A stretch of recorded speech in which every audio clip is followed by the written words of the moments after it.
Donc dans Photoshop, au niveau de l'interface, c'est à peu près pareil au niveau de la disposition des principes que sur les autres logiciels de la suite Adobe et principalement InDesign et Illustrator. Si vous ne les connaissez pas, ce n'est pas un souci. Je vais vous expliquer dans un premier temps l'interface de façon assez rapide pour que vous compreniez et que vous puissiez naviguer dans ce logiciel. Donc on retrouve en haut à gauche le nom du logiciel. Attention, ça paraît bête comme comme descriptif, mais parfois vous pensez être dans un logiciel et vous êtes trompé et vous dites pourquoi ça marche pas? Parce que vous avez tout simplement pas ouvert le bon logiciel. Donc vérifiez bien que vous êtes sur le logiciel que vous souhaitez. Donc ici Photoshop. Vous allez retrouver ici des options qui correspondent à des fichiers, des options d'édition, d'image, de calque, de texte, etc. On va revenir au fur et à mesure dans ces onglets. On va pas tout voir tout de suite, mais on va retrouver et pensez bien que vous allez chercher de temps en temps parmi ces onglets des fonctionnalités. Celle que vous allez chercher le plus souvent, c'est dans Fenêtres. Ici, ce sont des fenêtres flottantes qui vont s'ouvrir. Je vais cliquer sur une, comme ça vous allez voir par exemple Calque.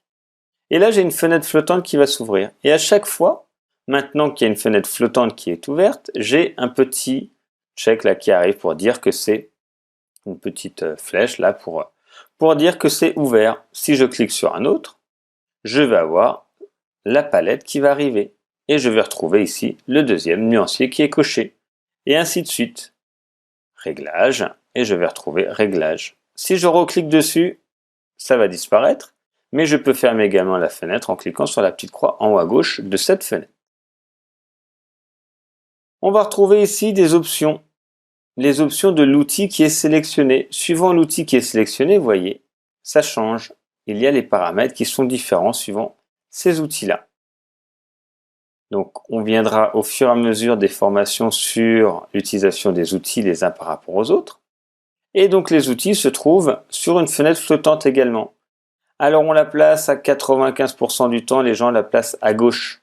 Okay. Vous pouvez la placer où vous voulez et comme vous voulez, mais principalement à gauche. Si vous cliquez ici, vous la fermez.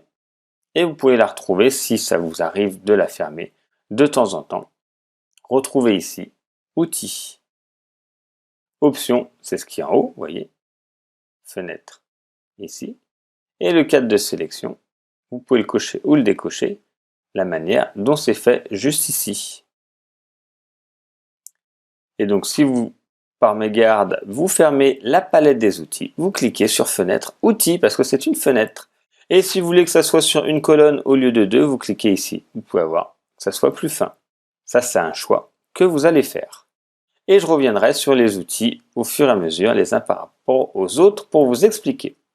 Ici, on a les onglets qui vont s'ouvrir. Si on a plusieurs documents, ça va s'ouvrir comme pour un navigateur Explorer Internet. Vous allez avoir un deuxième onglet, troisième onglet, et ainsi de suite.